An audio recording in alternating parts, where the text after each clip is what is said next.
Bom dia a todas e todos.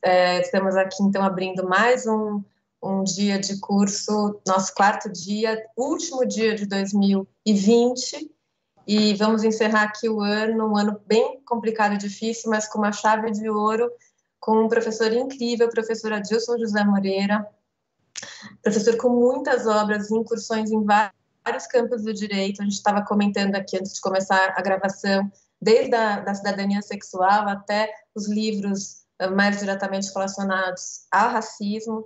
Professora Adilson, que eu já tive o prazer de conviver em um ambiente acadêmico diferente, e agora aqui na Escola Paulista da Magistratura, fico muito feliz em poder aqui estar fazendo a abertura dessa aula de hoje.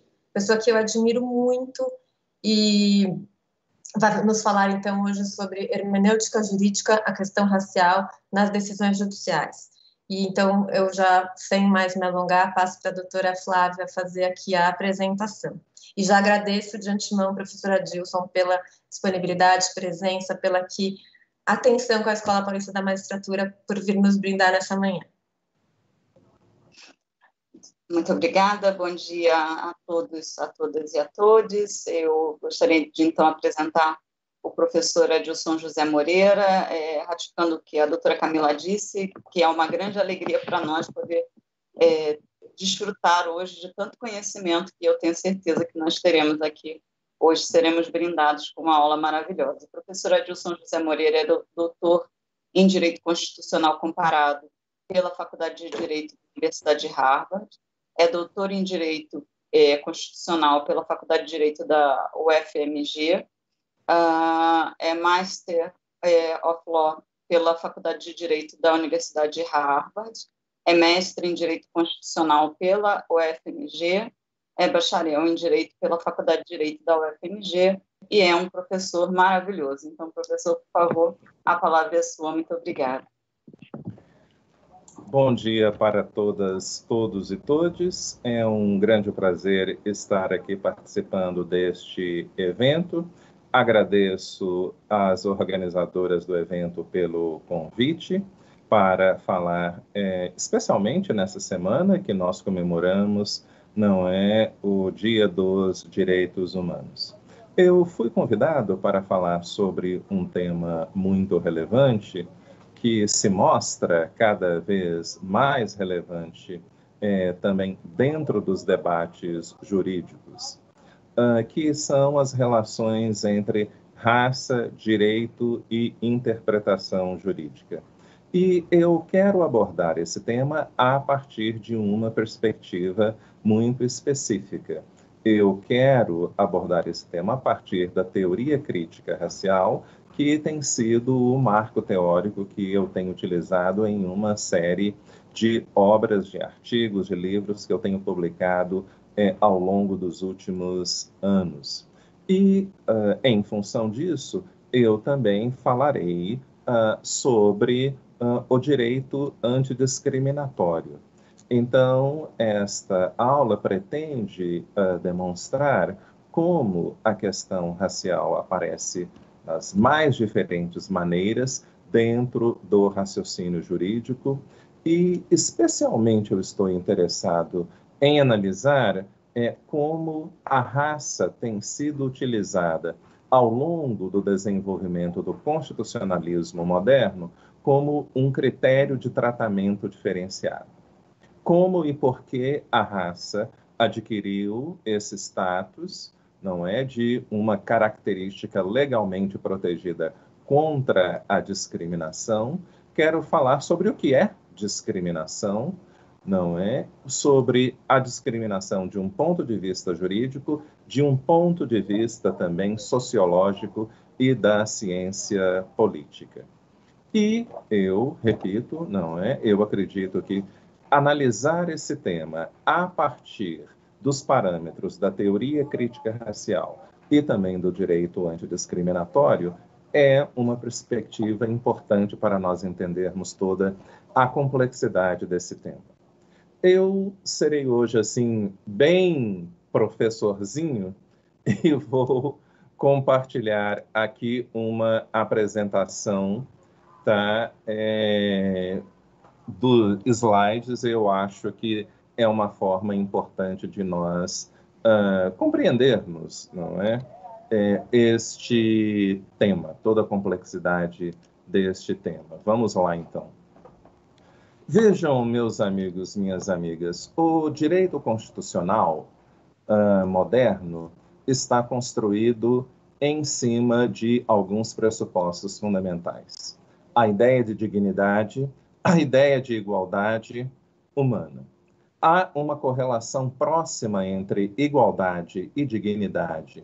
E isso porque ser uma pessoa digna significa tanto uma concepção positiva de si mesmo, significa tanto a ideia de que eu tenho uma honra pessoal, mas também significa que eu sou um ator social competente. Eu sou um indivíduo racional, eu sou uma pessoa capaz de operar de acordo com normas jurídicas, com normas políticas, com normas morais que todos reconhecem como adequadas. Então, esses indivíduos que são reconhecidos como atores sociais competentes devem ter um tratamento igualitário perante a lei. A igualdade moderna adquire essa primeira forma, uma ideia de igualdade formal. E uma das características da ideia de igualdade formal é a noção de tratamento simétrico. As pessoas que estão igualmente situadas devem ser tratadas da mesma forma. Agora, como todos nós sabemos, as sociedades humanas são marcadas por uma série de formas de discriminação, uma série de estratificações sociais.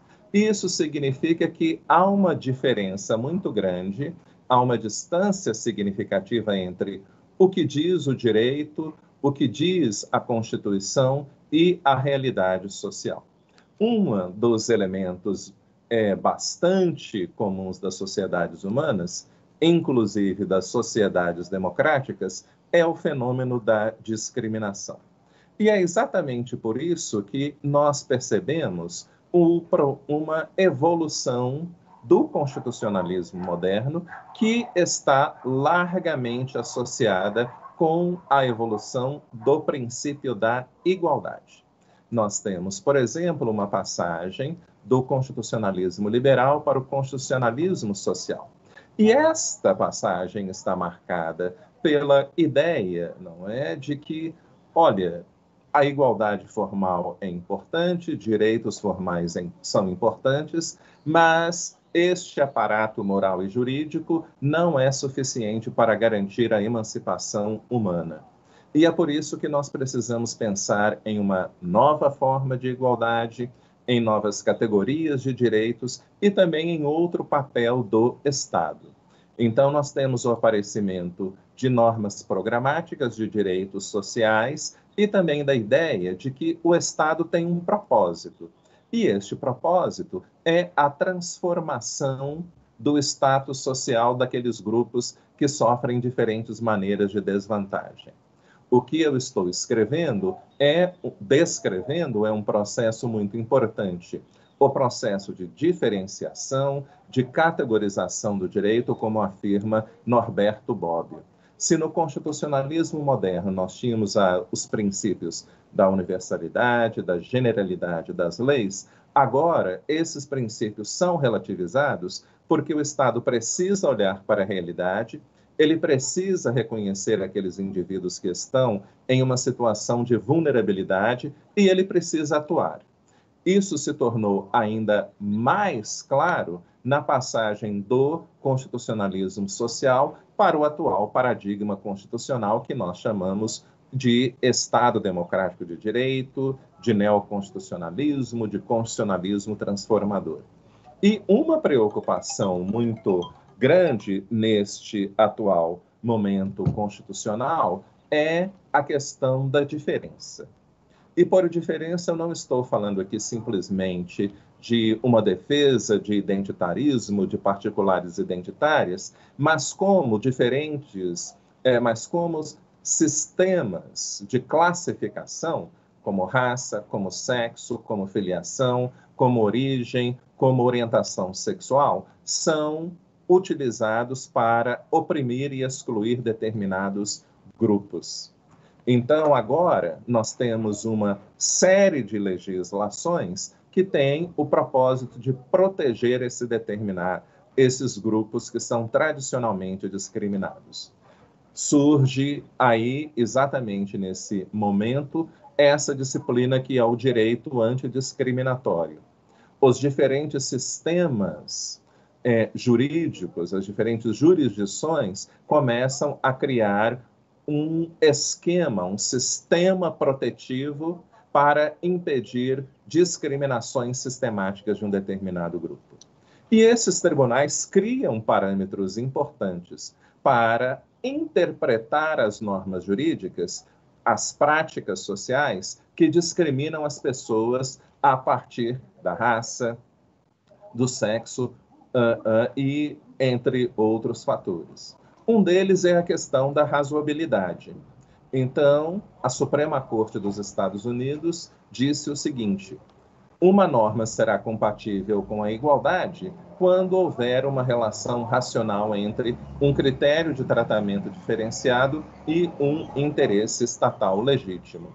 Então, quando o fenômeno da discriminação surge, quando essa prática social não puder ser justificada porque ela está baseada na mera animosidade em relação a determinados grupos. Bem, nós devemos nos perguntar o seguinte: o constitucionalismo moderno está baseado na ideia de que todas as pessoas têm os mesmos direitos, de que todos os indivíduos têm o mesmo nível de dignidade e que, portanto, eles merecem a mesma respeitabilidade social. Eles merecem ser vistos como agentes capazes de atuar de maneira competente no espaço público.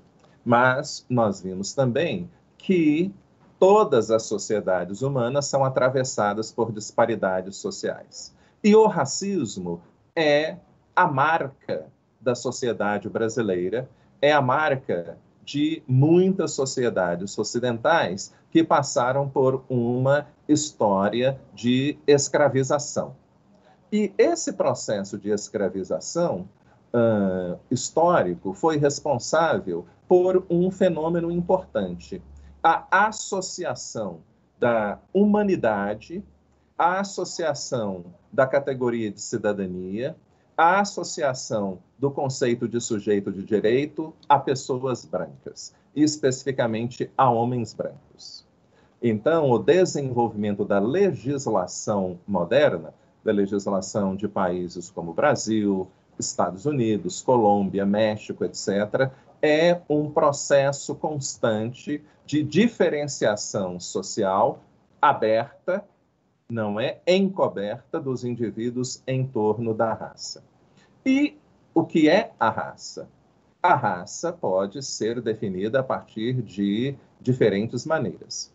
Uma definição científica, agora superada, é a ideia de que a raça designa um conjunto de características que nós podemos utilizar para designar determinados grupos populacionais. Essas características são anatômicas, mas elas também são morais, elas são culturais. Acredita-se que os diferentes grupos humanos, os grupos que são racializados, têm características que são transmitidas de uma geração para outra. E como eles pertencem à mesma raça, como eles têm os mesmos traços fenotípicos, todos os membros daquele grupo têm exatamente as mesmíssimas características.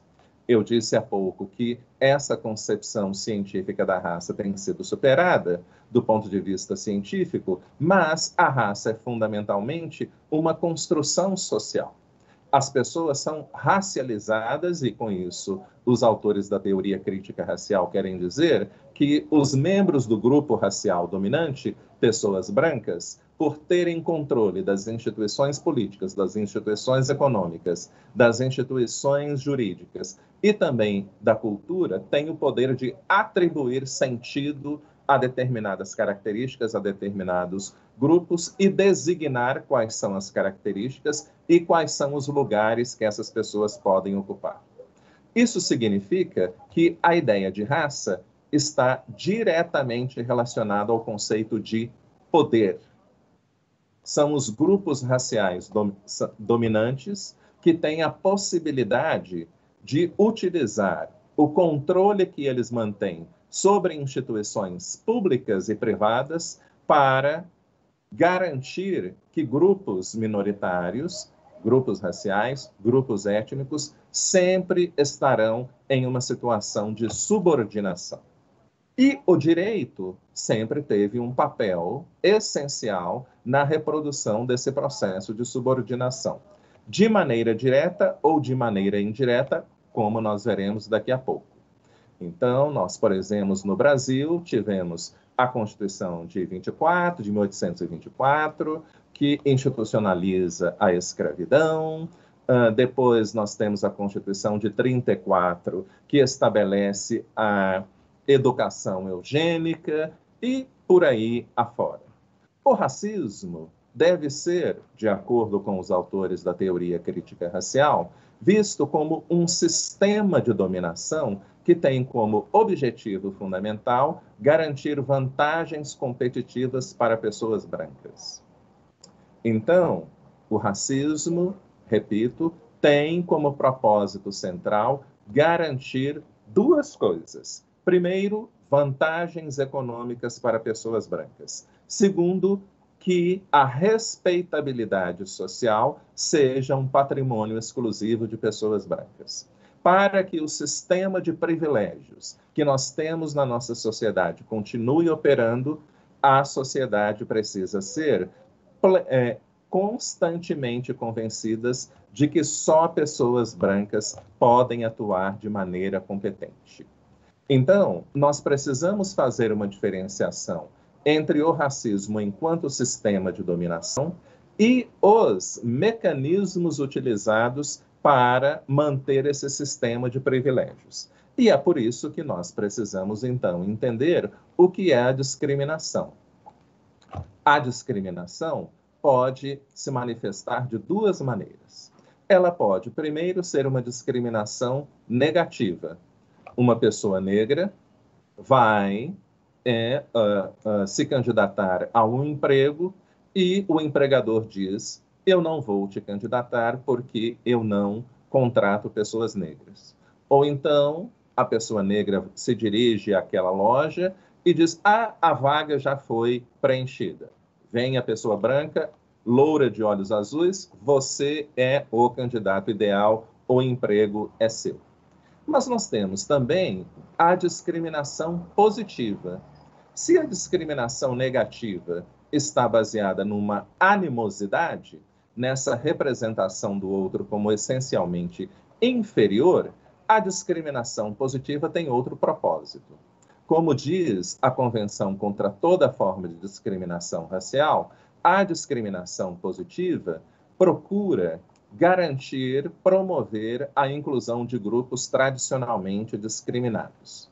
Ela tem um caráter temporário, ela tem um caráter cirúrgico, não é? Ela procura identificar exatamente quais são os mecanismos de discriminação que impedem o acesso das pessoas a certas oportunidades e eliminar aqueles acessos.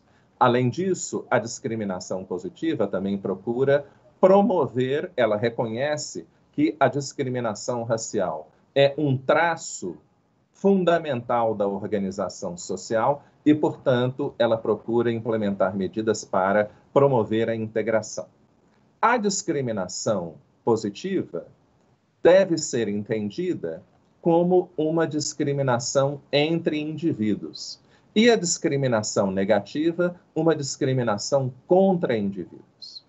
O que é mesmo discriminar? O sentido dessa palavra, o sentido original dessa palavra é classificar. Discriminar significa classificar pessoas, situações, de acordo com um determinado critério. O conceito de discriminação no vocabulário jurídico tem um sentido negativo, porque ela implica uma classificação de acordo com um critério arbitrário. E ele é arbitrário porque ele não pode ser moralmente justificado. Então, na minha exposição, e eu espero que daqui para diante, todos nós compreendamos discriminação como classificação de indivíduos a partir de um determinado critério que pode ser adequado ou inadequado.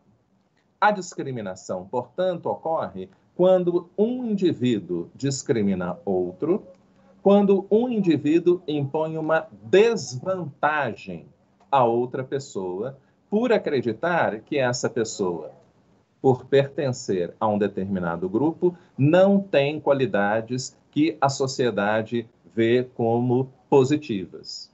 A discriminação negativa, tem dois propósitos. Primeiro, garantir a permanência da situação de privilégio dos grupos majoritários, no nosso caso, de pessoas brancas, e segundo, garantir a situação de subordinação de minorias raciais. Quando nós estamos falando de discriminação negativa, ou seja, a classificação de pessoas a partir de um determinado critério arbitrário, nós estamos falando de algo que tem uma motivação que pode ser consciente ou inconsciente. Então, um dos fatores que motivam essa discriminação consciente ou inconsciente é o preconceito.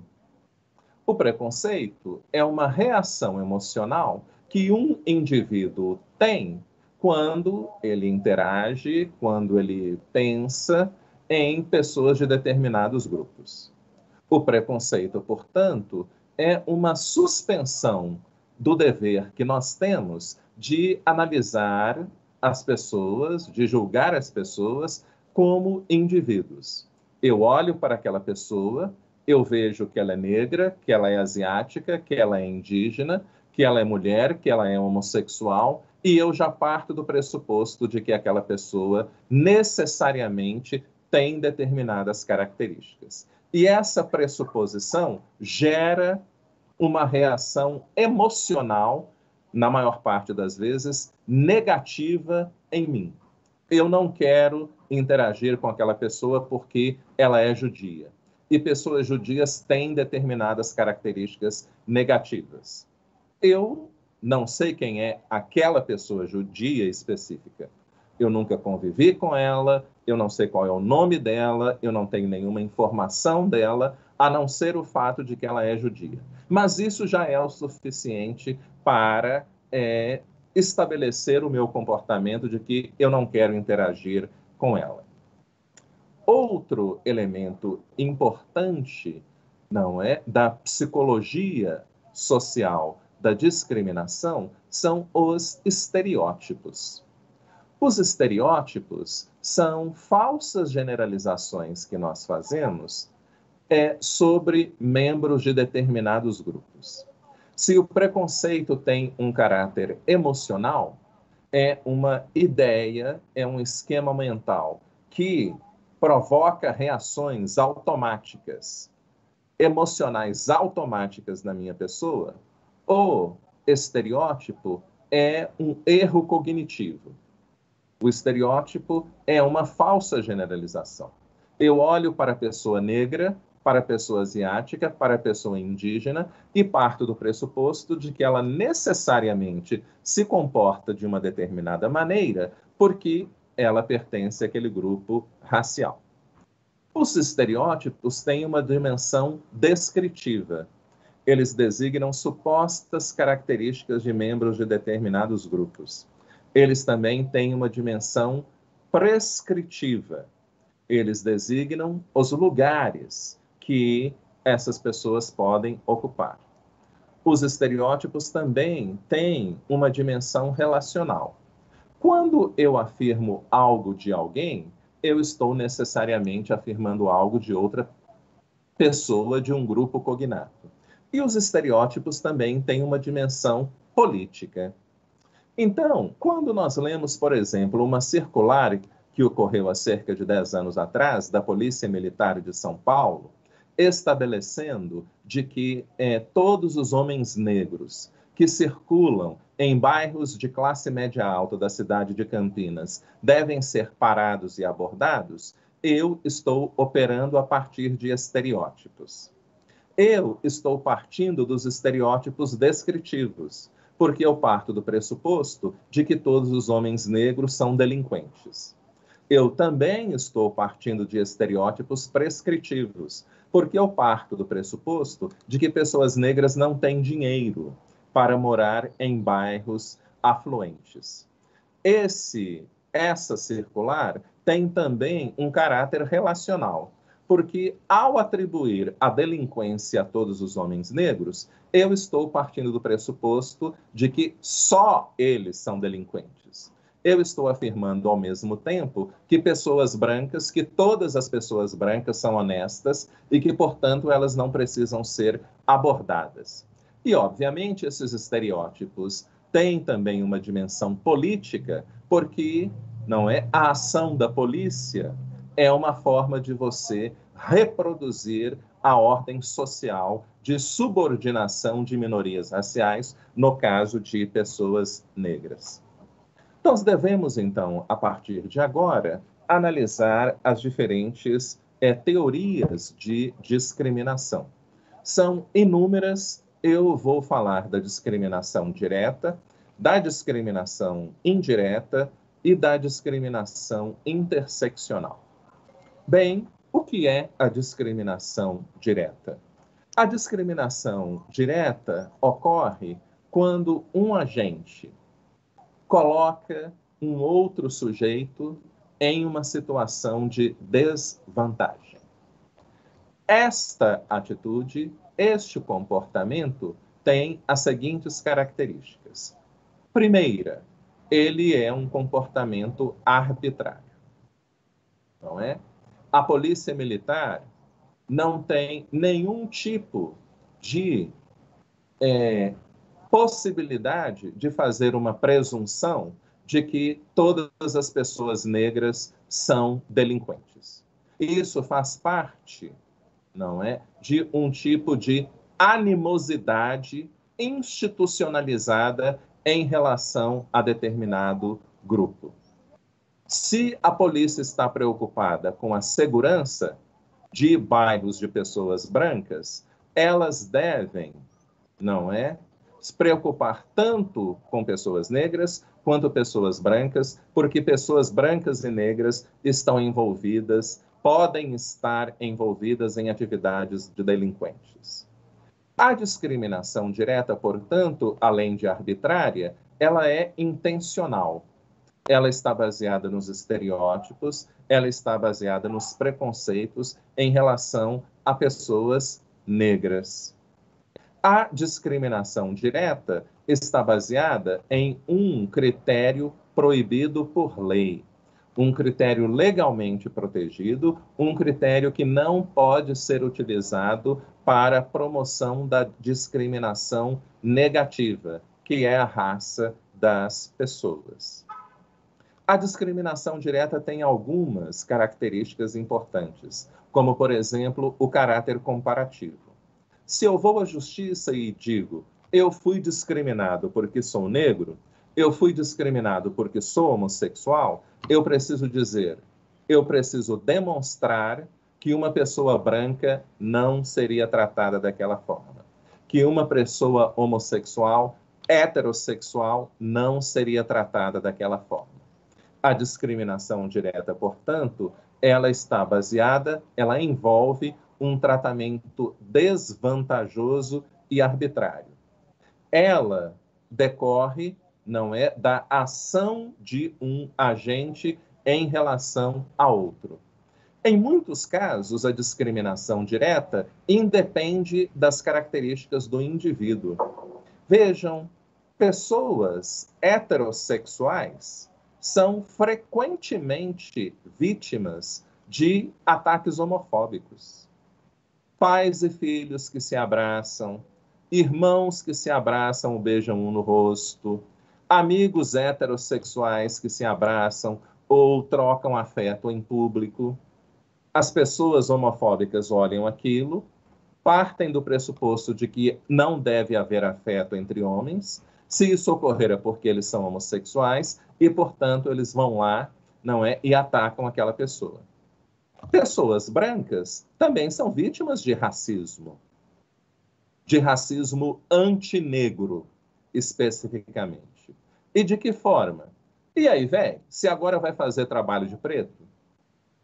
Essa expressão diz o seguinte: você é uma pessoa branca. Você é uma pessoa naturalmente superior. Portanto, você deveria demonstrar competência profissional. Você não deveria se comportar da mesma maneira que pessoas que são racialmente inferiores, como negros. E a discriminação direta também tem um caráter reflexivo. Não são apenas pessoas negras, pessoas indígenas, pessoas asiáticas que introjetam estereótipos negativos. Pessoas negras também. Pessoas negras também introjetam esses estereótipos e passam a tratar membros do próprio grupo racial de maneira desfavorável.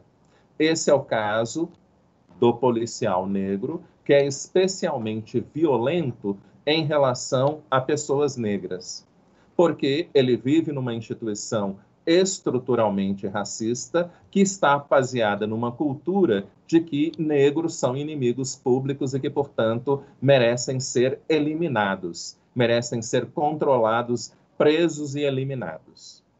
O tratamento, o racismo, não é? A discriminação direta também tem um caráter específico.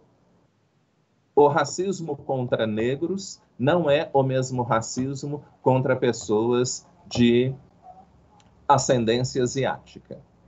Algum tempo atrás, eu tinha acabado um relacionamento, eu estava muito triste, me sentindo, não é, um rejeitado, e fui a uma loja de bolos que tem no bairro onde eu moro. E fui comprar um bolo que se chama suicídio de chocolate. Para vocês verem, não é, a gravidade da situação. E eu estava lá esperando ser atendida. Havia uma moça de ascendência asiática atendendo as pessoas. Uma mulher branca vira para mim e pergunta: nossa, que interessante, né? Você viu como ela fala bem o português? E eu repliquei: eles chegaram aqui há 100 anos atrás, eles já tiveram tempo de aprender a língua. E essa mulher branca ficou furiosa. O que você está querendo dizer? Que eu sou uma pessoa racista? Não, eu não estou supondo nada, eu estou afirmando categoricamente. Porque, afinal de contas, qual é o tipo de racismo contra pessoas de ascendência asiática? O eterno estrangeiro.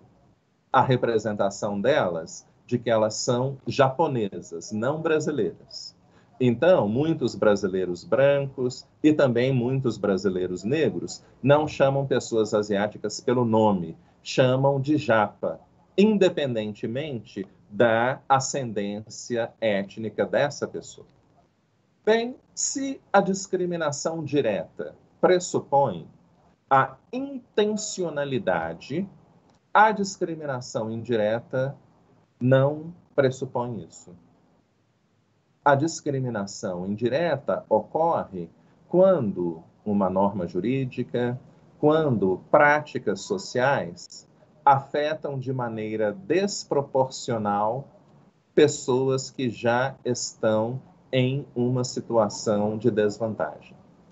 Então, na discriminação direta, nós temos a intenção de discriminar.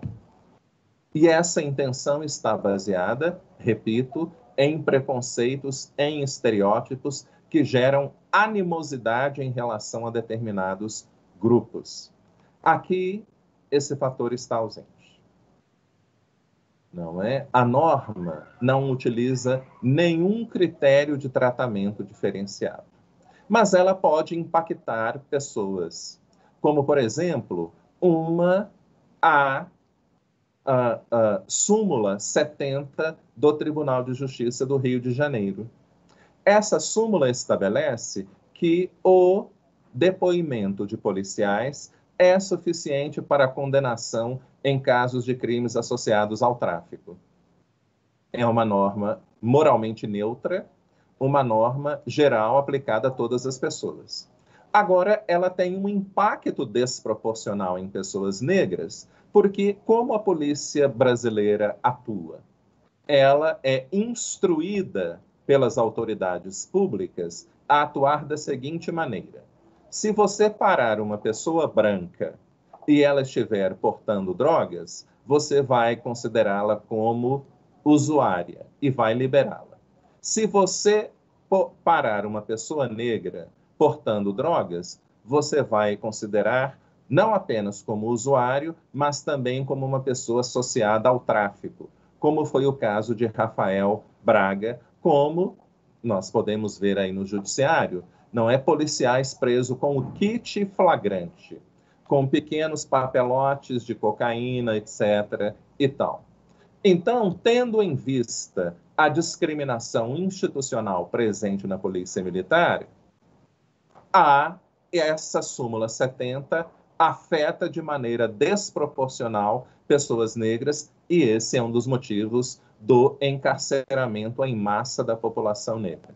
A discriminação indireta também ocorre quando, por exemplo, uma instituição estabelece requisitos que a vasta maioria de um grupo não é minoritário, de uma minoria racial, não pode se adequar. Como, por exemplo, o escritório de advocacia, que estabelece a seguinte norma: para você fazer estágio, para você ser contratado, você precisa falar inglês e precisa morar perto do escritório. E o escritório está localizado nos Jardins. Obviamente, essa é uma norma neutra, mas a classe social está servindo como uma proxy. A classe social é algo muito fortemente associado a pessoas negras. Então, você pode utilizar a classe social, não é, como morar nos Jardins, para excluir pessoas negras, não é, para excluir pessoas brancas pobres. Então, a discriminação indireta nos mostra algo muito, muito relevante, extremamente relevante. A opressão social independe da vontade de indivíduos concretos. Então, normas genéricas, normas estatais, normas presentes em instituições privadas, normas que não fazem nenhuma referência às pessoas, têm um impacto desproporcional. Eu trabalho com a implementação de programas de diversidade racial. Algum tempo atrás, eu fui convidado para auxiliar um grande escritório de advocacia. E fui recebido por um dos sócios e ele me disse: um homem branco heterossexual de classe alta: professor Adilson, aqui nós temos uma política de inclusão. Nós não discriminamos as pessoas de maneira alguma. As pessoas aqui conseguem alcançar os cargos de sócio, etc., baseada no mérito, no empenho. Então, nós estamos sempre observando aquelas pessoas que fazem todos os esforços possíveis para cumprir os prazos. Aquelas pessoas que, se for necessário, elas vão trabalhar até 2 horas, até 3 horas da manhã e vão chegar no dia seguinte às 8 horas para continuar trabalhando naquele processo. E eu perguntei para ele: ok, ótimo. E as mulheres que amamentam? Ou seja, não é? Essas normas supostamente neutras, elas, na verdade, têm um impacto, elas podem ter um impacto desproporcional na realidade, porque a realidade social brasileira, especificamente, é inteiramente atravessada por todo tipo de disparidade. Eu quero ainda mencionar a teoria da interseccionalidade. E essa teoria surgiu na década de 70, ela foi sendo elaborada a partir da década de 70, por meio dos escritos de feministas negras em diferentes países, notoriamente no Brasil, com Lélia Gonzalez e Sueli Carneiro, mas também nos Estados Unidos, especialmente com a professora Kimberly Crenshaw e também com Patricia Hill Collins. E a teoria da interseccionalidade problematiza a seguinte questão. Vejam, nós, mulheres negras, estamos em uma situação muito complicada. Nós já estamos há algumas décadas andando de mãos dadas com os nossos irmãos negros em busca da luta por justiça racial. Mas a liderança do movimento negro é inteiramente masculina e de classe média e de classe alta. Portanto, eles não levam em consideração o problema do sexismo e também o problema da pobreza. Nós, mulheres negras, também já estamos há um bom tempo lutando ao lado das nossas irmãs brancas pela justiça sexual. Mas o que ocorre? A mesma coisa. A liderança do movimento feminista é branca, é composta de mulheres brancas de classe média e de classe alta que desconsideram as questões do racismo e também do classismo, da forma como esses dois sistemas de exclusão afetam mulheres negras, hispânicas e asiáticas. E em função disso, a professora Kimberly Crenshaw forjou esse conceito de interseccionalidade. E este conceito, essa teoria, está baseada no pressuposto de que nós precisamos, para compreendermos os motivos que colocam pessoas e grupos de pessoas em uma situação de extrema vulnerabilidade, compreender, os processos responsáveis pelo cruzamento de discriminações. Porque esses sistemas de opressão, como o racismo, como o sexismo, como o classismo, afetam as pessoas. Os seres humanos têm diferentes formas de identidade. São homens ou mulheres, são pobres ou ricos, são heterossexuais e homossexuais, são portadores de deficiência física ou não. E cada uma dessas identidades implica uma posição específica em relações de poder. A professora Kimberly Crenshaw, no texto, que fundamental, seminal da teoria da interseccionalidade, analisa vários casos, mais especialmente um caso que foi trazido por mulheres negras, alegando discriminação na General Motors. Elas disseram, senhor juiz, nós somos discriminadas porque nós somos mulheres negras. A General Motors não nos contrata por causa disso, por causa do racismo e do sexismo. A General Motors respondeu da seguinte maneira, não, isso não é verdade. Nós temos pessoas negras, todos homens. Nós também contratamos mulheres, só brancas. Então, nós não praticamos nem o racismo, nem o sexismo. E o juiz disse, vocês estão certos.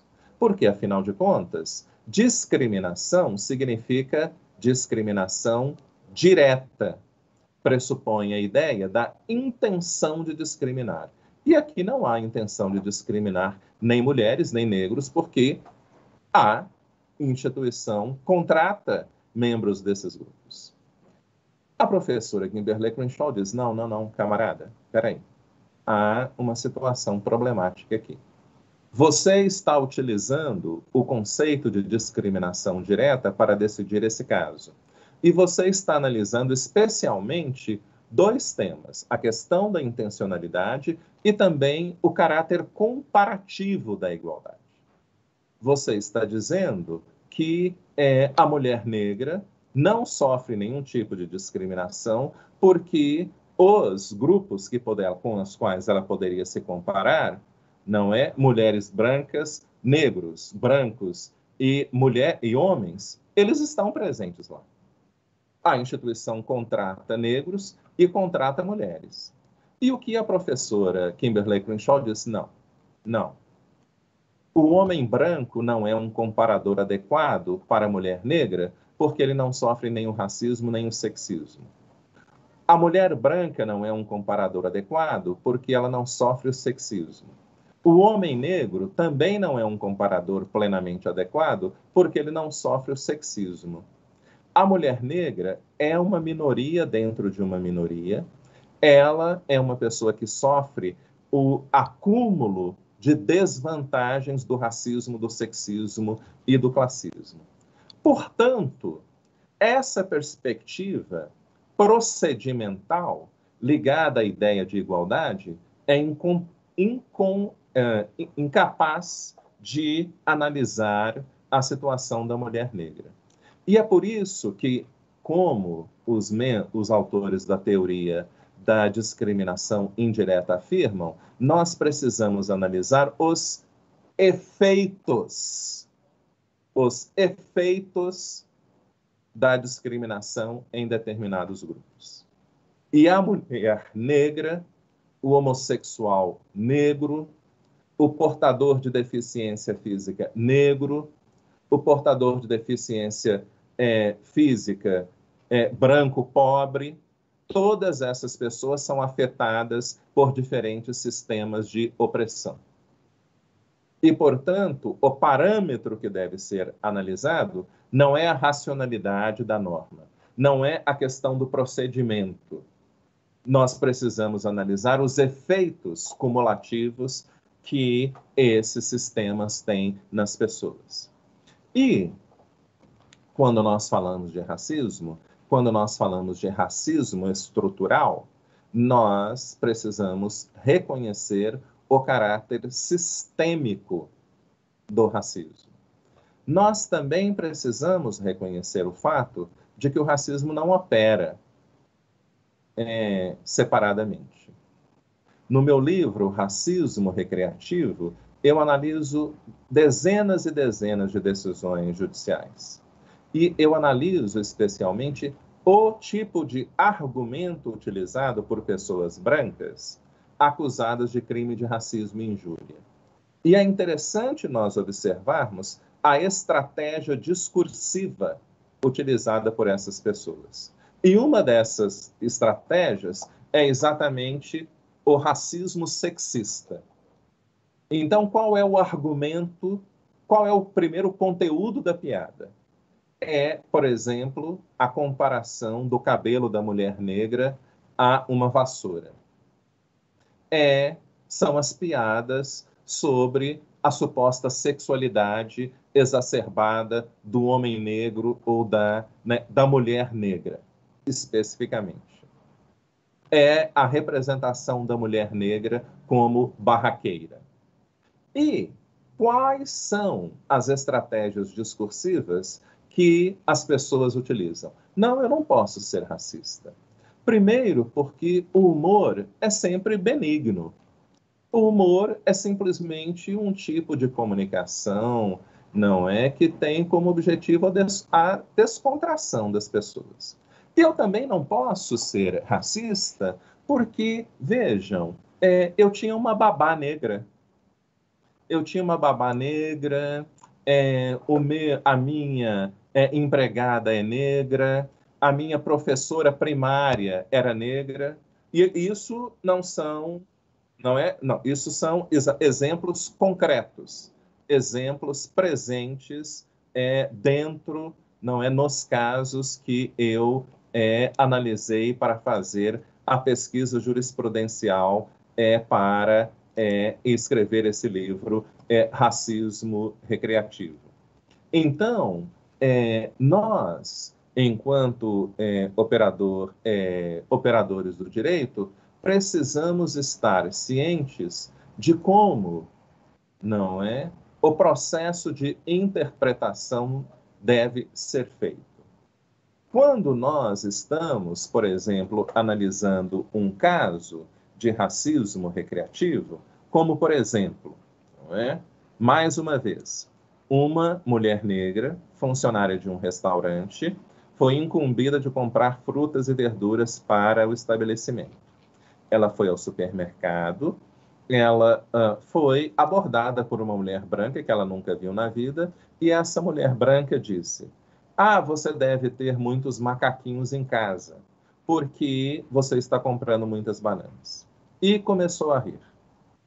Essa mulher negra pensou que foi vítima entendeu que foi vítima do crime de racismo, de injúria, chamou a polícia, essa mulher foi presa, ela foi processada, foi condenada em primeira instância, mas aí o Tribunal de Justiça disse o seguinte: não.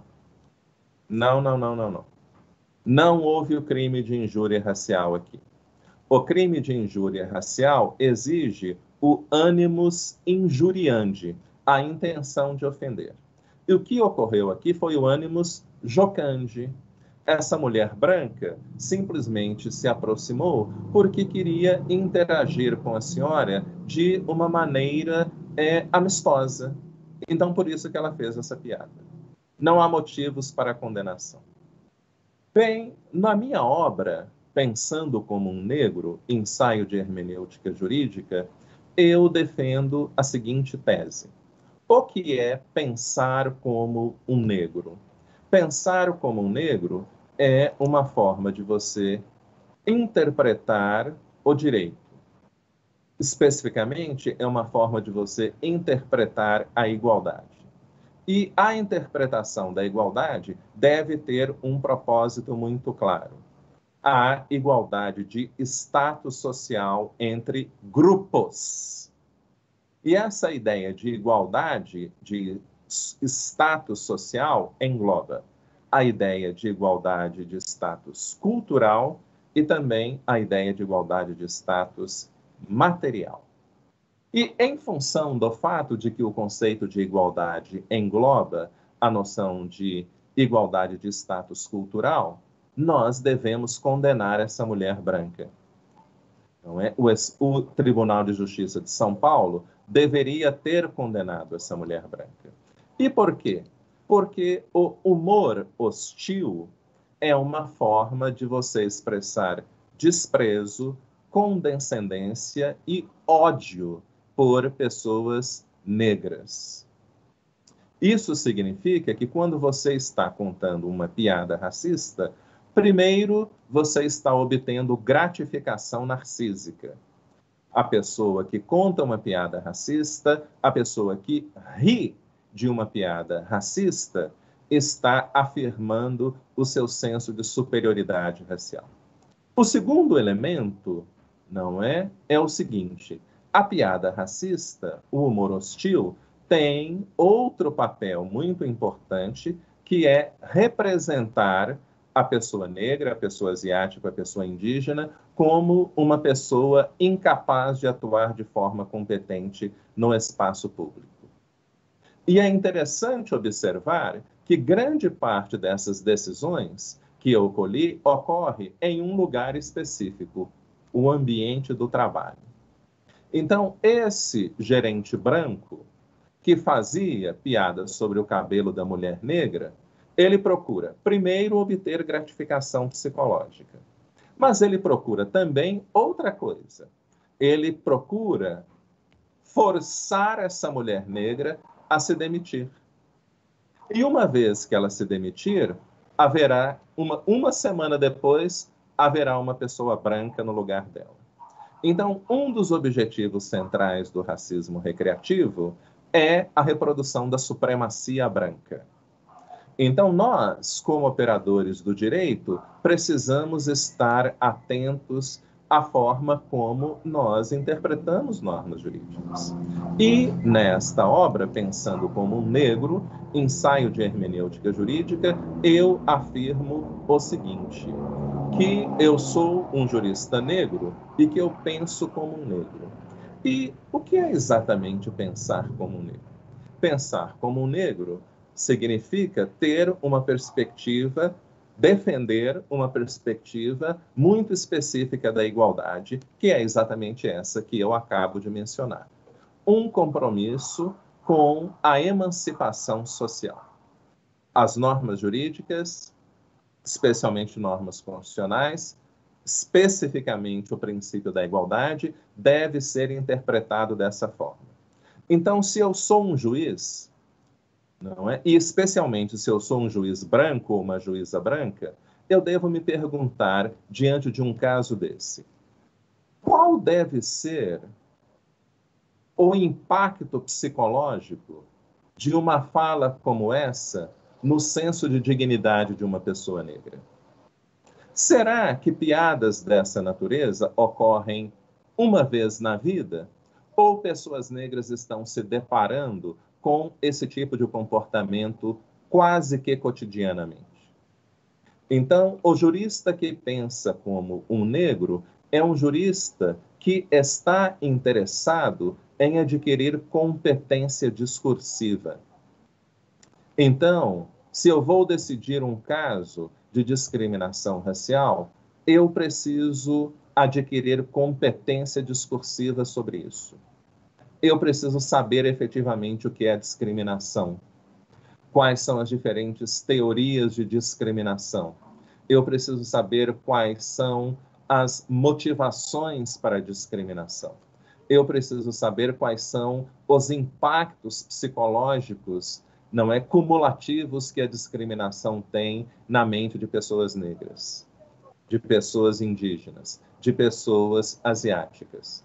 Eu preciso levar em consideração, por exemplo, que homens negros são as pessoas que mais suicidam no Brasil. E isso decorre por quê? Porque todos eles estão com problemas psiquiátricos? Possivelmente. E esses problemas psiquiátricos surgem do quê? Da experiência cotidiana do racismo. Então, uma decisão como essa, não houve intenção de discriminar, o que houve foi um ânimos jocande. Essa é uma decisão que diz para todas as pessoas brancas, vocês estão livres para discriminar. E ela também diz para todas as pessoas negras, vocês não têm legitimidade para vir ao sistema judiciário demandar respeitabilidade social, porque vocês não merecem isso. Então, nós que estamos efetivamente comprometidos com a construção de uma cultura democrática, precisamos entender as diferentes formas de expressão da discriminação. E esse é um tema, eu espero ter demonstrado isso minimamente, extremamente complexo. Nós geralmente pensamos que discriminar, nós sempre identificamos, na nossa cultura jurídica, discriminação com discriminação direta. Ah, não, foi aquele ali, né, o policial matou a pessoa. O segurança estrangulou um homem negro no Carrefour. Isso é discriminação direta. E essa é a única forma de discriminação. Não. A discriminação direta corresponde à primeira geração de teorias de discriminação. E eu mostro isso muito bem, creio eu, no meu Tratado de Direito Antidiscriminatório. Há pelo menos 12 teorias de discriminação que são abordadas neste tratado. Da discriminação direta até a discriminação genética. Então, nós que somos professores, que somos juízes, que somos promotores, que somos advogados, que somos defensores, e nós que somos cidadãos brasileiros, nós precisamos mesmo, desenvolver uma reflexão muito séria sobre o que é o racismo. nós precisamos desenvolver uma discussão muito aprofundada sobre o que é discriminação e como essas duas coisas se correlacionam para promover a opressão da população negra. E o sistema judiciário tem um papel fundamental, como todas as pessoas que me ouvem sabem, na construção de uma cultura democrática. Então, é muito importante que magistrados o tempo inteiro estejam atentos à questão da igualdade de status e o que isso implica na prática jurídica. Muito obrigado pela atenção de vocês.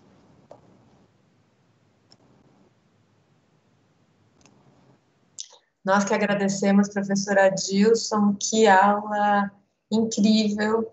Aqui eu anotei páginas e páginas, realmente muita informação, muito denso. Não sei se a Flávia vai... Oi, Camila. Não, fantástico, muita informação. Quando o professor falou das inúmeras teorias, eu já tinha dito anteriormente, reitero que já fiz o tratado, é um lançamento recente, e eu já encomendei, estou aqui ansiosa pela chegada para que eu comece já a mergulhar nessas inúmeras teorias que ainda não conheço. Professor, a gente tem um tempo agora para as perguntas, então, se a Camila me permitir, eu gostaria de iniciar aqui com uma questão. O senhor frisou bastante, nas suas obras o senhor coloca com muita clareza aonde o direito entra nesse mecanismo, nessa estrutura que nós temos, nesse sistema de poder, em que raça é uma condição de poder, estrutura as relações de poder na nossa sociedade. E o senhor fala do papel do direito e que o direito acaba sendo um instrumento de manutenção desse modelo, desse sistema de opressão. E eu pergunto ao senhor de que forma, se o senhor consegue imaginar uma outra maneira de nós utilizarmos o direito, ou se o senhor acredita que é possível a utilização do direito como um instrumento não de manutenção desse status quo atual, mas se o senhor acha possível que o direito possa ser instrumentalizado para um outro modelo de sociedade e de relações sociais. Pergunto isso porque nós sabemos que alguns teóricos entendem que não, que o direito não pode... É da própria natureza do direito a manutenção de um modelo de opressão. Como é que o senhor enxerga isso? O senhor acha que o direito pode, sim, ser instrumentalizado de uma outra forma para permitir uma sociedade mais igualitária? A perspectiva que eu utilizo da teoria crítica racial surgiu a partir de um conflito existente dentro deste movimento que foi o Critical Legal Studies. E os autores destes estudos jurídicos críticos afirmavam que nós deveríamos abandonar esse discurso dos direitos, que essa ideia de direitos, de sujeito de direitos naturais, essas coisas, tudo isso não era nada mais do que um mero tipo de discurso e que esse discurso não era nada mais do que uma armadilha.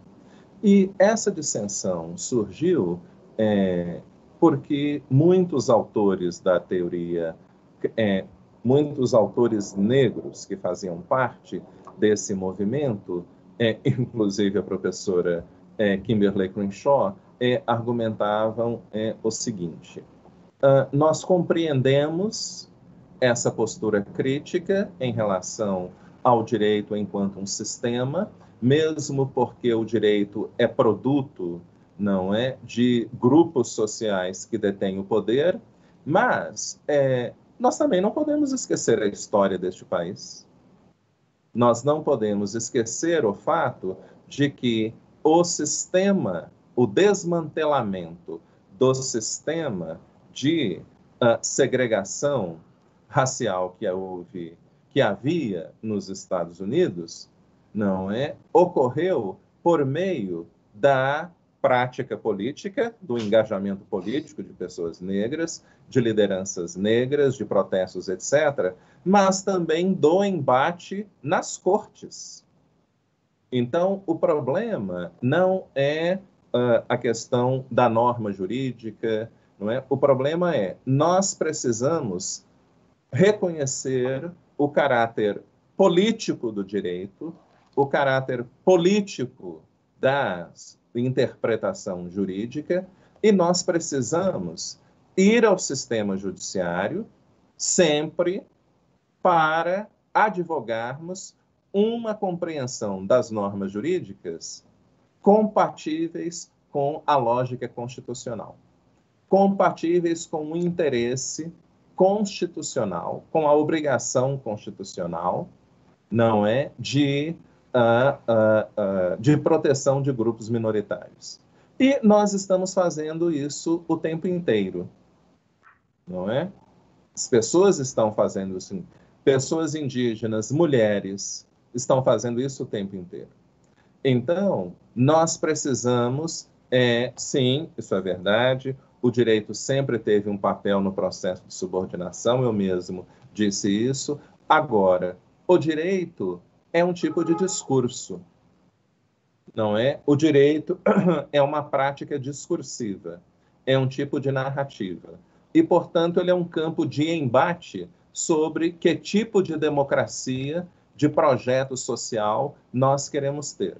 E é por isso que nós negros, por meio da produção acadêmica, da mobilização política e também, não é por meio da ação no judiciário, devemos lutar para que a igualdade seja interpretada de uma determinada maneira.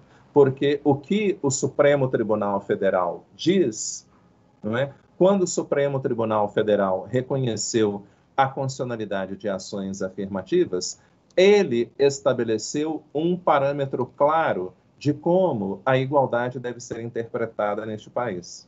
E essa interpretação está ligada exatamente com o que eu defendo no livro Pensando como Negro e também no Tratado de Direito Antidiscriminatório, ou seja, igualdade de status social.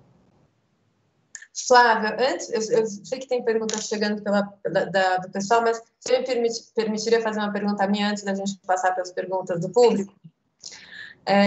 E até foi muito, a sua pergunta também era uma inquietação minha, e eu fiquei muito feliz com a resposta da professora Dilson, principalmente porque a gente é do mundo jurídico, nós ainda mais somos juízas, então pensar no direito, se o direito fosse realmente, estivesse rendido e não oferecesse oportunidades de emancipação por meio do direito, a gente também ficaria muito frustrada. Então, essa fala da professora Dilson é muito otimista, é muito bom pensar, e eu concordo, acredito como o professor Adilson, as interpretações, pensar o direito como uma ferramenta discursiva que pode servir para a manutenção de um status quo, mas também para uma emancipação, dependendo da interpretação que se venha a fazer, até por meio dessa capacitação, é algo que dá esperança, que dá sentido à nossa atividade, né?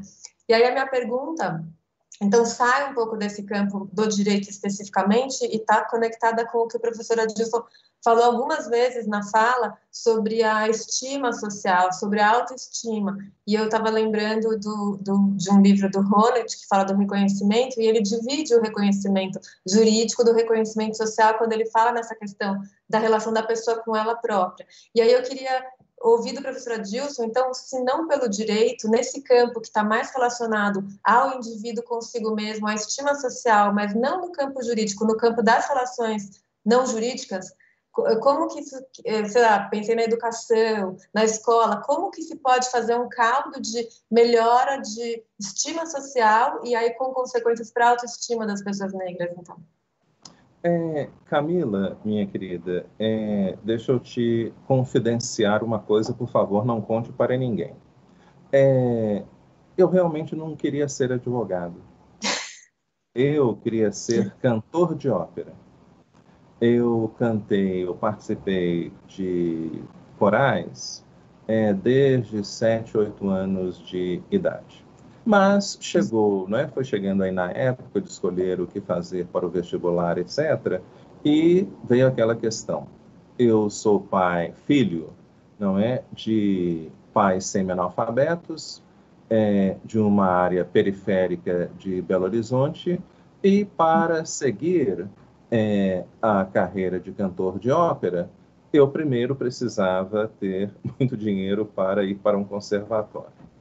Agora, havia outra coisa, porque quando eu falava para os meus colegas de coral que eu queria ser um cantor de ópera, que eu ia fazer todo o possível, essas pessoas morriam de rir. E algumas delas, não é? Eu me lembro que eu saí de um desses corais quando a maestrina me disse, mas você realmente acha que um teatro de ópera vai contratar uma pessoa negra para desempenhar algum papel? Não é? Para cantar Rodolfo em La Boheme, por exemplo? Não vai. Esta é uma atitude extremamente comum nas escolas brasileiras. E esse é um tipo muito pernicioso de racismo, que é o convencimento da pessoa de que ela não é capaz. E eu acreditei nisso. Eu realmente acreditei que esse não poderia ser um futuro profissional para mim. Então, eu fui fazer direito. Não é? Fui procurar uma profissão na qual eu pensava que não sofreria o mesmo tipo de limitação, não é, do racismo, etc. Obviamente isso era uma ilusão, não é? Mas, enfim, isso é um exemplo de como o racismo, não é, enquanto política cultural, restringe o repertório identificatório dos indivíduos. Então, o Supremo Tribunal Federal, e aqui fazendo a correlação com o direito, agiu de maneira muito correta quando reconheceu a constitucionalidade de ações afirmativas. E um dos argumentos utilizados pelo ministro Lewandowski foi o seguinte: nós precisamos aumentar a representatividade racial nas instituições para que pessoas negras saibam que elas podem alcançar os seus objetivos. Porque o racismo, ele é um exercício permanente de convencimento de que negros não podem atuar de maneira competente. O racismo, o sexismo, a homofobia, outra expressão, não é, de um exercício permanente de que você não pode ser nada porque você é uma pessoa moralmente degradada. Então, o problema não é do reconhecimento, está ligado à questão do respeito, que há um livro muito importante do Axel Honneth que fala sobre isso. A ideia de respeitabilidade tem um caráter intersubjetivo, não é? Eu adquiro respeitabilidade, eu adquiro um senso de valor pessoal na medida em que eu gozo de respeitabilidade social. E essa é a função psicológica do direito.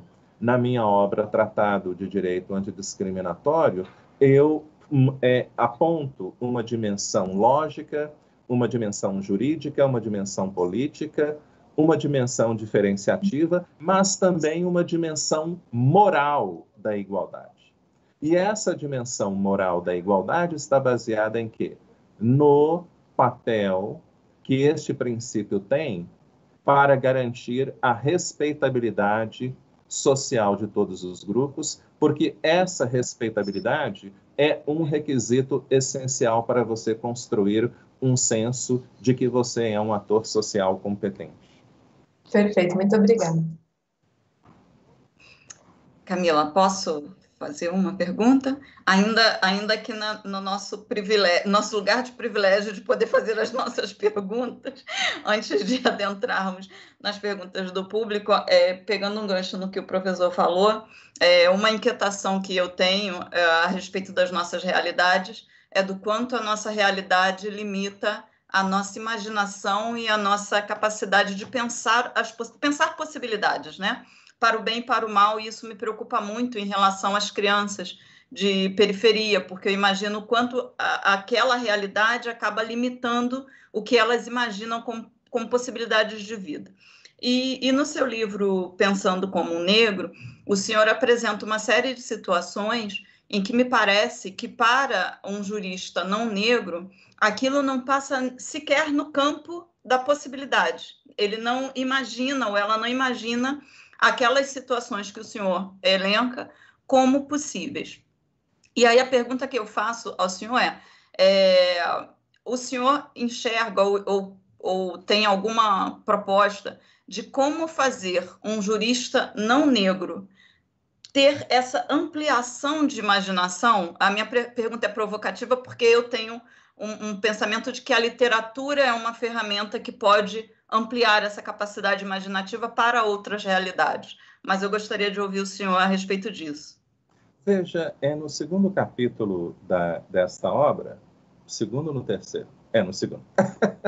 Desta obra, eu discuto um conceito muito importante elaborado pelos autores da teoria crítica racial, que é o da consciência múltipla.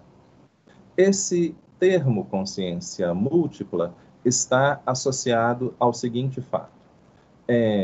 Veja, pessoal, dizem esses autores, o problema não é ter acesso à experiência subjetiva da mulher, do negro, do homossexual. Eu nunca conseguirei ter a plena dimensão do impacto do racismo, sexismo na subjetividade das pessoas. O que esse conceito de consciência múltipla quer dizer é o seguinte: eu não terei acesso a essa experiência subjetiva e é exatamente por isso que eu preciso analisar contexto social. É exatamente por isso que eu preciso adquirir competência discursiva sobre um determinado tema. Então, se eu estou decidindo um caso que envolve discriminação sexual e eu sou um homem, não é? Um caso de assédio sexual, por exemplo, não é? Eu sou um homem cisgênero, eu não sei quais são todas as dimensões do impacto que o assédio sexual tem. Agora, eu posso me informar sobre isso. E essa busca pela informação, ela precisa ter uma preocupação central. Eu preciso procurar informação não a partir do que outros homens falam. Eu preciso procurar informação a partir do sujeito que está sendo discriminado.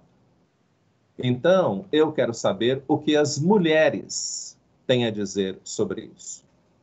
Então, se eu sou um jurista branco, estou analisando um caso da constitucionalidade de ações afirmativas e vou procurar me informar sobre, mas será que há racismo no Brasil ou não? E vou ler Gilberto Freire, vou ler Florestan Fernandes, não é? Vou ler só autores brancos, provavelmente vou ficar convencido. O problema é só classe social mesmo, né?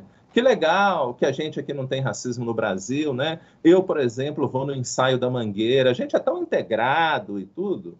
Então, eu preciso ler Sueli Carneiro, eu preciso ler Djamila Ribeiro, Lélia Gonçalves, não é? E para entender o direito a partir da perspectiva, o direito àquela situação, a partir da perspectiva daquele indivíduo. Tá? Então, o problema, aqui, a questão central do pensar como um negro ou pensar como uma mulher, não é, mas como é que eu vou me transplantar para a consciência da mulher? Não. É adquirir competência discursiva, respeitando o lugar de fala que essas pessoas têm. Então, se eu quero saber qual é a experiência da mulher, eu vou ler mulheres. Nem todas, né? Porque algumas vão negar que isso tenha relevância. Perfeito, professor. A sua fala justamente nos permite compreender por que o seu outro livro também, que é o Racismo Recreativo, e que, como o senhor falou, por que algumas pessoas fazem uso de uma prática racista e de um discurso racista em tom de brincadeira e não veem ofensa nisso, né? Quando a gente interpela, mas era só uma brincadeira, mas eu não tive a intenção de ofender. Então, muitas vezes, porque falta essa ótica de se colocar no lugar daquele que está se sentindo ofendido e por que aquilo, para aquela pessoa, não soa como algo que é uma brincadeira. Ainda que muitas vezes, como o senhor coloca no seu livro, a gente não tenha uma reação imediata, porque o racismo, assim como a violência sexual, é algo que eu tenho percebido numa pesquisa empírica com algumas pessoas, muitas vezes paralisa até a nossa ação, né? A gente fala, mas por que você não deu uma resposta? Mas por que você não reagiu? Porque é algo que nos paralisa muitas vezes, né? O senhor ia falar alguma coisa? Sim, eu ia falar duas coisas. Primeiro, assim, em relação à questão lá da sua primeira pergunta, não é? Veja só o que está ocorrendo aqui. Hoje, neste momento, nós estamos em um evento do maior Tribunal de Justiça do mundo, discutindo a questão racial a partir da perspectiva de um jurista negro que propõe uma forma específica de hermenêutica jurídica que eu tenho chamado de hermenêutica negra. E, possivelmente, há muitas pessoas brancas e negras ouvindo isso. Isso era uma coisa que não estaria ocorrendo há 30 anos atrás. Não é? Provavelmente eu não teria chegado onde eu cheguei, se não fosse a notoriedade e o trabalho incansável de Djamila Ribeiro, meu livro não teria sido publicado, não é? O livro já vendeu quase 40 mil cópias. Então, isso é uma produção discursiva que meu livro já foi citado pelo TSE, pelo Supremo Tribunal Federal. Então, esse negócio de que ao direito não é cuidado. O direito nunca vai promover? Não. Isso depende da nossa mobilização. Não é? Eu, enquanto jurista negro, estou me mobilizando constantemente para isso. Na verdade, eu estou escrevendo um livro com outros 2 professores negros chamado Pequeno Manual de Educação Jurídica Antirracista. E espero que a doutora Camila goste. E um dos objetivos, exatamente, não é promover uma mudança cultural. Em relação à sua segunda pergunta, eu morei muitos anos nos Estados Unidos, né? Fiz a minha formação acadêmica lá, e é muito interessante nós observarmos como muitas pessoas negras, muitas pessoas asiáticas, muitas pessoas indígenas estão sempre prontas para reagir. Sempre. Então, é muito curioso ver a quantidade, como esses conflitos explodem o tempo inteiro. Isso tem algo positivo, mas tem algo de muito negativo, porque não é as pessoas negras, os homens asiáticos, não é? Fiquei muito próximo de um colega que era uma pessoa asiática e ele estava o tempo inteiro pronto para briga. Você definitivamente precisa estar mobilizado para se proteger contra o racismo. Agora, isso demonstra também o quanto de tempo e energia psíquica que esse indivíduo perde, que eu perco, que você, Flávia, perde, tendo que pensar na questão do racismo 24 horas por dia. O desgaste emocional que as mulheres enfrentam todas as vezes que elas vão sair na rua e elas precisam pensar qual é o trajeto que eu vou percorrer. Então eu vou usar essa roupa ou aquela. Não é? Então, assim, esses sistemas de dominação não nos dão descanso. Realmente não dão. E o custo emocional disso realmente é imenso. Camila, você quer articular as perguntas? Temos muitas perguntas e muitos elogios, evidentemente, porque a aula foi brilhante. Pode ficar no comando, Flávia. Estou aqui só aproveitando muito. Bom, a Cláudia comenta, acredito que o senhor já respondeu, sobre a questão do direito, perdão, considerando o conceito de raça como uma criação social, criado como uma forma de dominação, se o senhor acredita no futuro com os efeitos positivos das políticas afirmativas, se será possível abandonar de uma vez essa categorização ou uma racialização, né, do ser humano a partir de políticas afirmativas. A Roseli agradece, ela é da Secretaria de Saúde do Estado, a Lívia, doutora Lívia, uma colega do meu concurso, inclusive, elogiando a aula, a Eliane também elogiando, enfim, são muitos elogios. A Bruna dizendo que gostaria de ouvi-lo sobre uma certa resistência da doutrina, aqui é que o senhor, acredito, já comentou bastante, sobre esse papel emancipatório do direito, que ela entende que até algumas alas progressistas do direito, da filosofia do direito, não enxergam esse papel emancipatório do direito. Eu vou interromper para o senhor comentar essas duas primeiras e depois eu sigo. Tá. Eu já esqueci qual foi a primeira questão. Sobre as ações afirmativas como a possibilidade sim. De transformar esse modelo que nós temos hoje. O meu orientador na Faculdade de Direito da Universidade de Harvard, professor Randall Kennedy, escreveu um pequeno artigo, mas muito influente, no qual ele analisa uma série de argumentos favoráveis e contrários a ações afirmativas. E ele desenvolve algumas reflexões importantes. Uma delas é a seguinte: ações afirmativas garantem o acesso de minorias raciais a espaços de poder. Garante, por exemplo, acesso às universidades. E o que inúmeros estudos têm demonstrado? O argumento não é da ala da direita e da esquerda, porque a esquerda também é contrária a esse tipo de... Muita gente da esquerda é contrária a esse tipo de política pública, muitas pessoas progressistas também são contrárias a políticas de inclusão racial. Diria, não, vai aumentar o conflito entre as pessoas e não sei o quê, e isso não ocorreu. Não é? Na verdade, as pessoas... E um dos motivos pelos quais isso não ocorreu foi porque o rendimento escolar dos beneficiários de ações afirmativas é o mesmo e, na verdade, como também tem sido amplamente demonstrado, superior às pessoas que entram no vestibular depois de terceiro, quarto período, das pessoas que entram pelo vestibular normal. E quando você começa a conviver com pessoas negras no espaço escolar, você começa a ter uma outra perspectiva da realidade.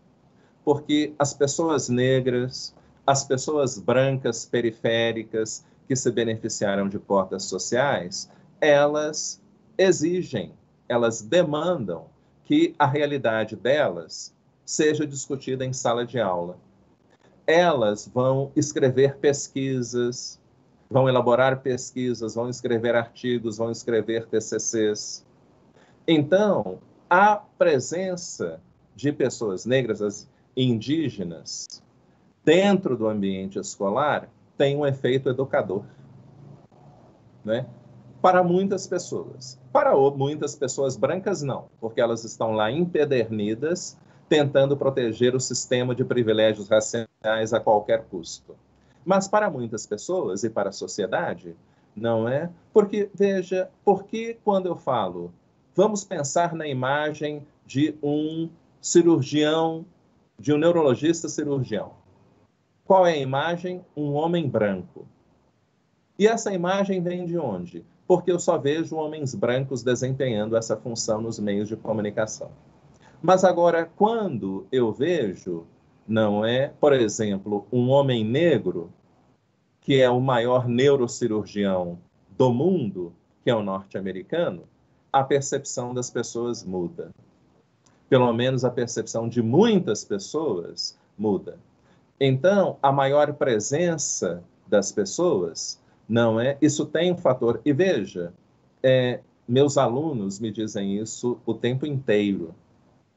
O tempo inteiro. Meus alunos que são negros, minhas alunas, não é? Negros e brancos que são pobres, alunos e alunas que são homossexuais, alunos e alunas que são portadores que são pessoas com deficiência. Todas essas categorias de alunos vêm no final do ano, do semestre, e diz: professor, muito obrigado por ter criado um ambiente inclusivo no qual eu pude falar, no qual eu me senti acolhido, no qual eu pude compartilhar.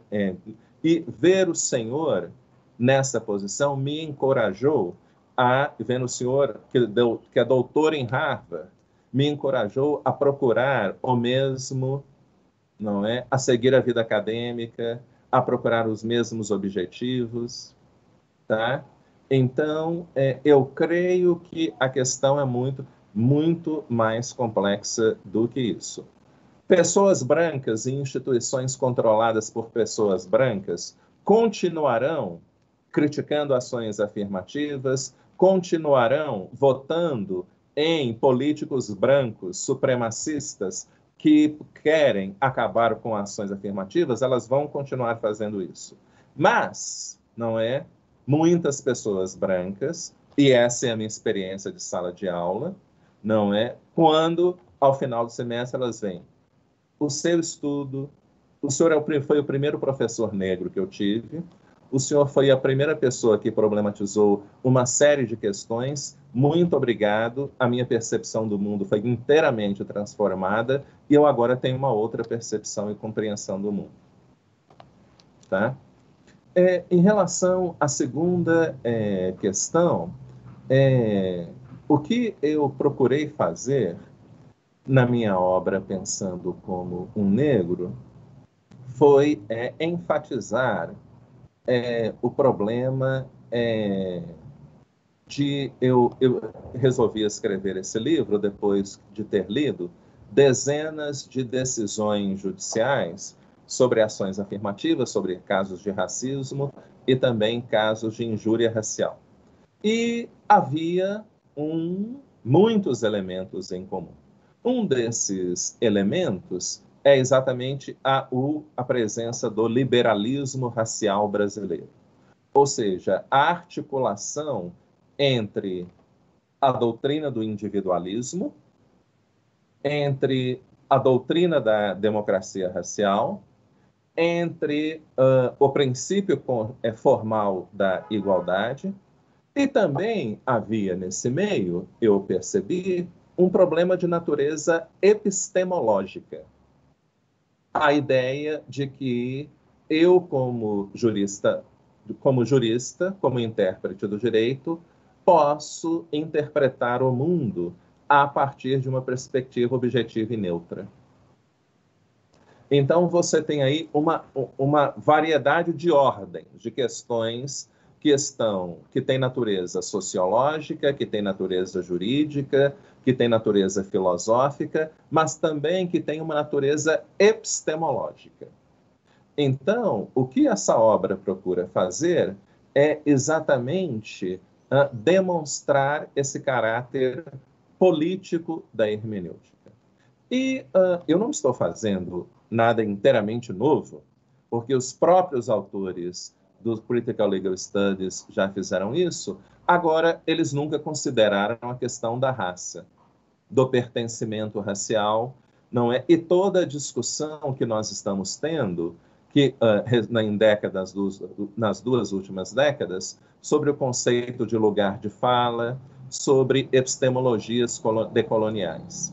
Então, uma forma de nós tornarmos o direito mais inclusivo é exatamente substituirmos o tipo de epistemologia que está por trás dele. E é por isso que eu não escrevi, como progressistas críticos fazem, uma obra baseada, não é? E Habermas falou isso, e o Heidegger falou mais aquilo. Não. Essa obra será escrita a partir da minha experiência como um homem negro. Então, eu adoto a técnica do storytelling, tá? E essa técnica do storytelling é uma técnica que tem como objetivo demonstrar como é a experiência social, subjetiva, psicológica, etc., de um membro de um grupo subordinado, tá? E eu recebo mensagens, eu já fui procurado por dezenas e dezenas e dezenas de pessoas que leram esse livro, de pessoas brancas e negras, mas muitas de pessoas brancas. Ontem mesmo eu dei uma palestra sobre essa obra para a Associação Nacional de Magistrados da Justiça do Trabalho, falando sobre hermenêutica negra. Uma quantidade enorme dessas, quase todos brancos, uma quantidade enorme dessas pessoas leram o livro, e essa obra começou a problematizar para essas pessoas, né? Alguns desses livros, a de professor Adilson, eu estou levando 5 meses para ler o seu trabalho, o seu livro, porque eu fico impactado demais. Eu não consigo pegar a sua obra e não chorar, sabe? Ficar pensando o que não é. Então, eu penso assim, poxa, que ótimo que meu livro está causando este impacto, porque esse choro vem do quê? Esse impacto emocional vem do quê? Exatamente da ideia de que eu sou, como intérprete do direito, desprendido de todo e qualquer tipo de determinação social. Então, eu sou um homem branco heterossexual de classe alta, que é a maioria dos membros do sistema judiciário brasileiro. Essas pessoas nunca foram, em nenhum momento da vida, não é, categorizadas de uma maneira ou de outra. Você é isso, você é aquilo. Não. Essas pessoas são o referencial máximo e único de humanidade. Muitas delas leem o meu livro e rejeitam imediatamente, leem o texto, o título, não, isso eu não quero ler. Agora, há muitas que leem, não é? E tem uma transformação, e essas pessoas, pelo menos segundo o que elas me dizem, começam a interpretar o direito a partir de uma outra perspectiva. Não é? Então, essa possibilidade do direito cumprir esse efeito de transformação ou não está também relacionado com o tipo de epistemologia com a qual nós estamos tratando. Perfeito, professor. Aqui mais alguns não, inúmeros elogios. O Tiago Tadeu agradecendo e parabenizando, e deixando aqui uma sugestão para a EPM de um curso de pós-graduação em Direito Antidiscriminatório, seria ótimo, mas enquanto o curso não vem, nós já recomendamos a obra do professor Adilson, que é o lançamento recente, o Tratado Antidiscriminatório. A Cláudia também elogiando o curso e a palestra do professor.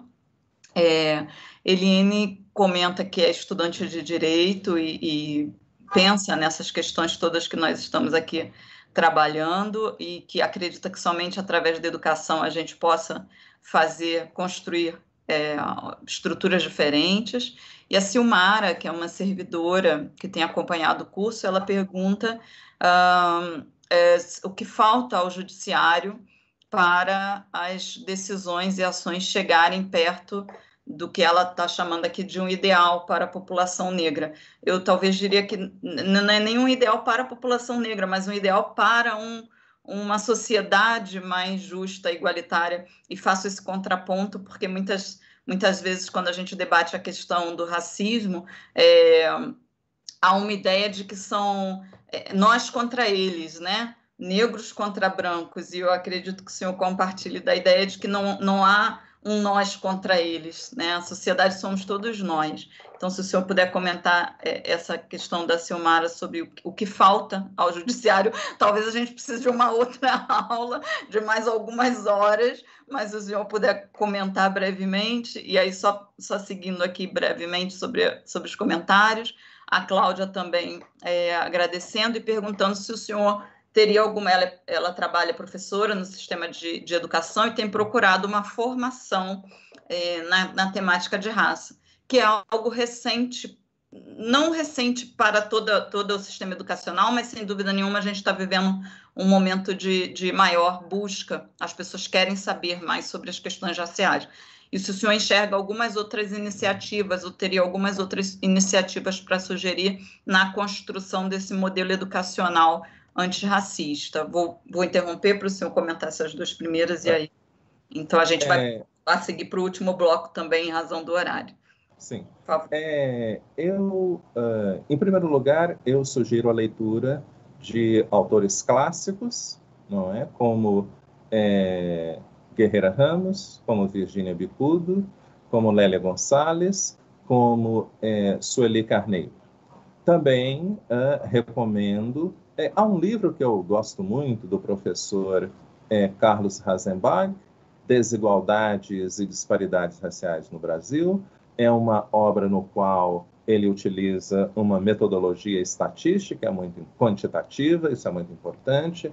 Também sempre recorro ao livro do professor Eduardo Teles, Racismo Brasileira, e, obviamente, eu recomendo a todos todos os volumes da coleção Feminismos Plurais, que é o maior acontecimento do mundo do mundo acadêmico brasileiro dos últimos anos. É uma coleção que já vendeu mais de 300 mil cópias e que está aí nos programas de graduação, pós-graduação, em faculdades de todos os cursos e no Brasil inteiro.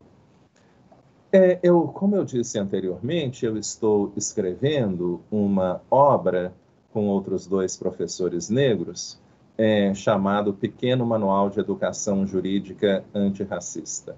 E uma preocupação que nós temos é o problema da neutralidade racial, ou seja, a discussão sobre justiça racial não existe nas faculdades de direito. Tá? Se existe, esse é um fenômeno bastante recente. E essa discussão é relevantíssima, obviamente, agora ela precisa seguir alguns parâmetros. E a própria estrutura das nossas faculdades de direito cria obstáculos para isso. Primeiro, porque nós temos essa divisão entre disciplinas propedêuticas e disciplinas dogmáticas. E parte do pressuposto de que as primeiras não têm absolutamente nada a ver com as segundas. Então, os alunos de direito, não é?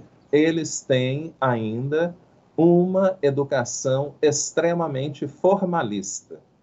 E é aquela ideia de que o direito, de que o sistema jurídico tem todos os elementos necessários para resolver todo e qualquer problema.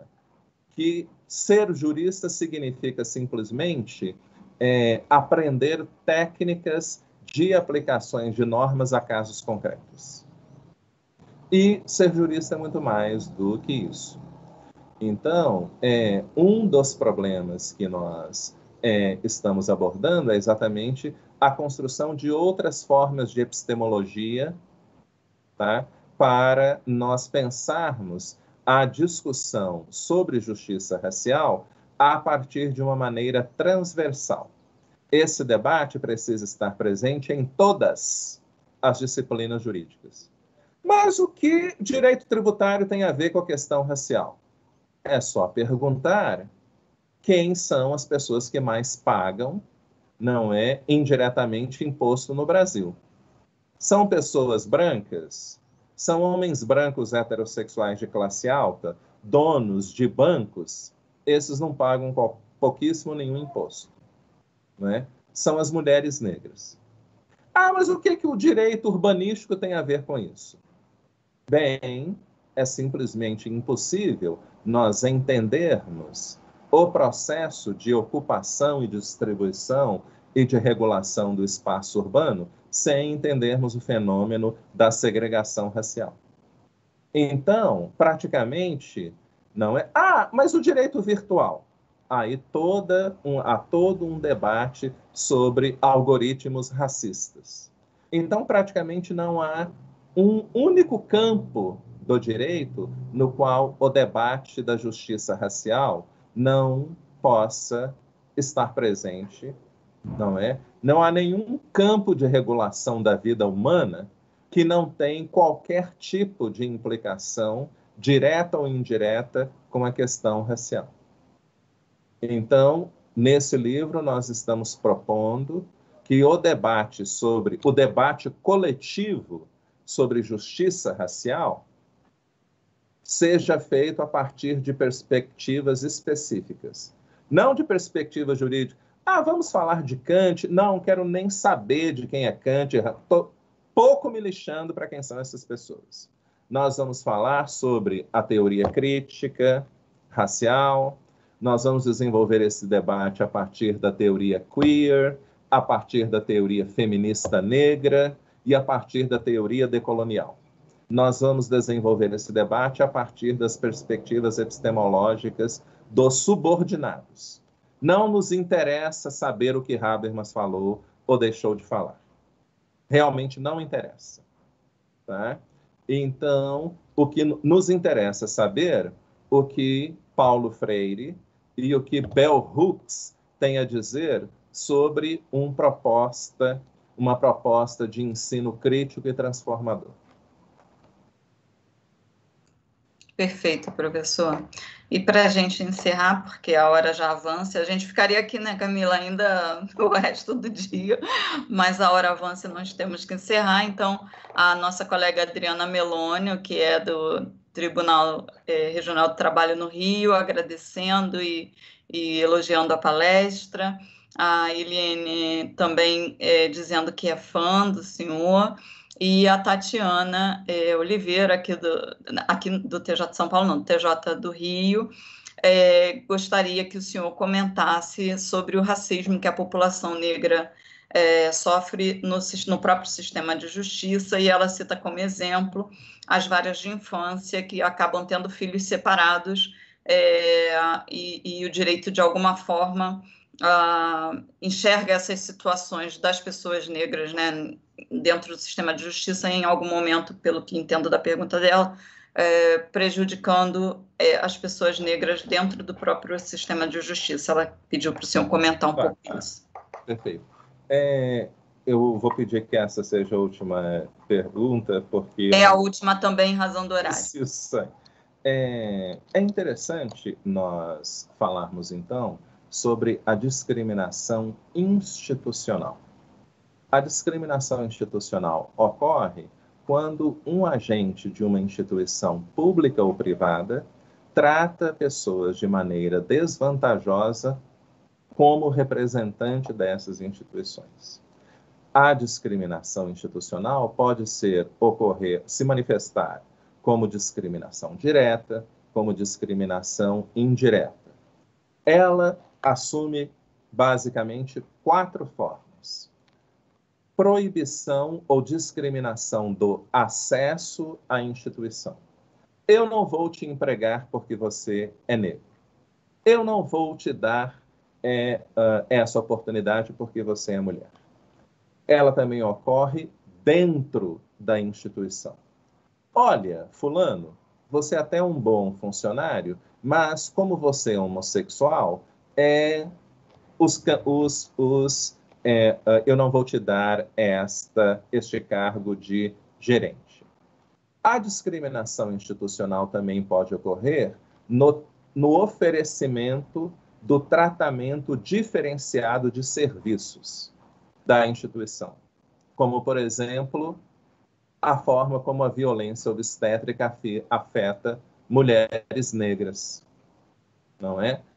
O famoso caso lá da Aline de Souza, uma mulher negra que morreu na hora do parto porque o médico não quis dar a mesma. Ele, partindo dos estereótipos descritivos, ele pensou: mulheres negras são fortes, elas não precisam da mesma quantidade de anestesia. Então, essa mulher morreu. O tratamento discriminatório não é, do oferecimento de serviços também ocorre, por exemplo, com as prisões arbitrárias de jovens negros pela polícia. Tá? Então, a discriminação institucional assume essas diferentes formas. O que ela demonstrou é exatamente um tipo de discriminação institucional que opera por meio do tratamento inadequado da pessoa dentro da instituição. Então, a instituição deveria estar preocupada com a manutenção do vínculo afetivo entre os irmãos. Deveria estar preocupada com a sensibilização, não é, dos casais candidatos à adoção, para que adotasse também, fizesse a adoção, não é, do irmão com a irmã, etc. Tá? Então é isso. Professor, muito obrigada. Eu só tenho a agradecer, a gente já se aproxima da nossa hora de encerramento. Então, como disse, ficaríamos aqui ouvindo o senhor inúmeras vezes e por horas, mas temos que encerrar. Eu agradeço, eu lamento que a sua carreira artística como cantor de ópera não tenha dado certo, mas o Direito agradece enormemente por toda essa contribuição, que, sem dúvida nenhuma, é essencial para que a gente construa uma sociedade mais igualitária. Então, só tenho a agradecer. Passo a palavra, então, à doutora Camila para o nosso encerramento. Muito obrigada. Eu voltei a fazer aulas de canto. Então ainda temos possibilidade. Mas que não abandone o direito, por favor, professor. Sim, nunca. Foi maravilhoso. A gente aprendeu muito. Com certeza vamos sair dessa aula de hoje com muitas coisas na cabeça. E acho que essa é uma escada, né? A gente vai cada vez dando um passinho na direção aí de um direito mais inclusivo, que faça sentido, que cumpra a sua função. Então, agradecer demais, professora Dilson, essa questão do canto. Eu também estava pensando, a Flávia traduziu o que eu estava sentindo e pensando, realmente agradecemos muito. Eu acho que aqui uma fala de hoje, essa de mudar aí o cubo mágico e tirar esses referenciais europeus, brancos, que escreveram até em épocas extremamente discriminatórias do direito, super centrados no homem branco, classe alta, heterossexual, para mim foi uma fala assim, incrível, e testemunhar também, como o professor falou, de ter saído da periferia de Belo Horizonte, ter chegado num momento individual, intelectual, de autoconfiança para falar, dane-se o que Habermas pensa, isso também é maravilhoso, é uma trajetória que é um exemplo. E aqui eu sou branca, mas eu sou mulher, de alguma forma todo mundo pode experimentar alguma situação de depreciação ou pouca autoconfiança na vida, então essa fala, essa trajetória, esse exemplo, quero agradecer, compartilhar aqui, porque com certeza é uma inspiração de formas diferentes, mas para todos nós. Então, agradecer de novo, professora Dilson, muito obrigada, esperando aqui poder contar com as suas palavras, sua presença, muitas vezes na Escola da Magistratura. Muito obrigado pelo convite e tenha um ótimo dia. Igualmente. Até mais.